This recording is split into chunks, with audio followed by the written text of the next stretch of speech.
වස්ත්‍ර ගැලවීමේ මේ අවස්ථාවේ පුතේ අපි කෙටි මෙනෙහි කිරීමක් කරමු. කොබන් අනිත් අය ගනුම් ගල්ලා දෙන කට්ටිය. මේ සංගේ නැද්ද? ව්‍යාකාශයේ විතරයි නැත්තේ පාද අනිත් හැමතැනම ඉන්නවා. පුතේ අපිට තවත් කෙනෙක්ව විශ්ලේෂ කරන්න ඔබට මට ඇත්තටම පුතේ කියන්න බලන්න කිසිම අයිතියක් නැහැ. ඇයි අයිතියක් නැත්තේ? මම මං ගැන දන්නවා නම් මට පුළුවන් ද පුතේ තවත් කෙනෙක්ව විනිශ්චය කරන්න? පුළුවන්ද? අක්කේ? බෑ. විනිශ්චය අයිති කාටද පුතේ? දෙවියන් වහන්සේට. ඒකින්ද පුතේ ඔබට මට කිසිම මිනිස් අයිතිවාසිකමක්වත් හියුමන් රයිට් එකක්වත් නැහැ පුතේ. ඔව් අනිත් අය ගැන අපිට කතා කරන්න. අම්බෝ අපි දන්නවනේ පවුල ගැන. ඒ මිනිහා ගැන අපි දන්නේ නැද්ද අප්පා? අම්බෝ අර මෙයාද කුමාරි හාමිනේද? අපි දන්නවා එයා ගැන ඒ කැරක්ටර් අපි දන්නවා. ඉස්සරත් එහෙම තමයි දන්නව. ඉතින් මොකද? අදාළ නැත.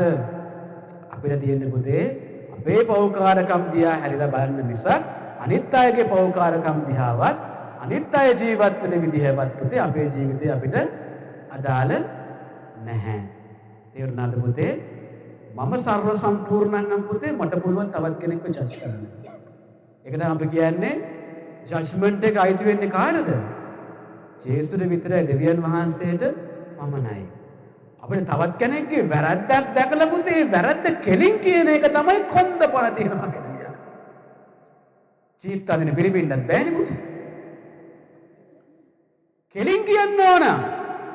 අය වැරදි නම් වැරදි. ඒක අරයටයි මේක මෙයාට මම අපි හැමෝම කියන්නේ පුතේ. අපේ ජීවිතේ අපි හැමෝම එහෙම තමයි වෙන්න බෑ පුතේ. එහෙම වෙන්න බෑ. තේරුණාද? ඒකින්ද මේ අවස්ථාවේදී අපි මේ මොහොතේ අපි ස්වාමීන් වහන්සේට කියමු ස්වාමීනි අනිත් අයගේ යහපත විතරක් දකින්න අපිට උදව් කරන්න කියලා. දැන් මාව ගන්නකෝ මම මහා නරක මිනිස්සෙක්.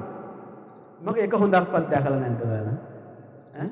අඩුම ගානේ බොරුවට හරිනා නේ? එක හොඳක් කරේ තියනනේ පුතේ අපේ ජීවිතේ. හැබැයි මොකක්ද අපිට වෙලා තියෙන්නේ?